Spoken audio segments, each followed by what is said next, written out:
জামাত এবং আওয়ামী লীগ বিরোধী দলে কম্বাইন্ডলি এইটা মোকাবেলা করা is very tough, extremely tough. কেন? দুটো দলেরই বেশ কিছু জায়গায় মিল আছে।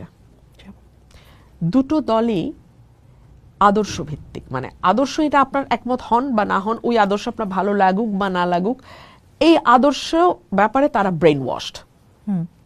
এটা আপনাকে মানতে হবে।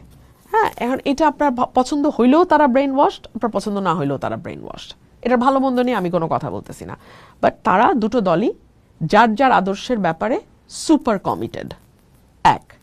দুই হচ্ছে জামাত বিশেষ করে it's like a regimented force, very well organized, very well disciplined, and very focused, and they are ready to give away anything to achieve the goal.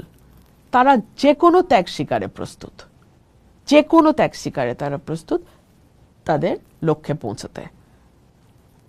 আর আওয়ামী লীগের ব্যাপারে বলাই হয় যে আওয়ামী লীগ সরকারে যতটা না ভালো করে, বিরোধী দলে ভালো করে তার চেয়ে অনেক বেশি। সো এইরকম দুটো ফোর্স যখন মাঠে ক্রিয়াশীল হবে, এখনো হয় নাই, তখন অবভিয়াসলি সরকারের জন্য একটা বিপদ তৈরি হয়।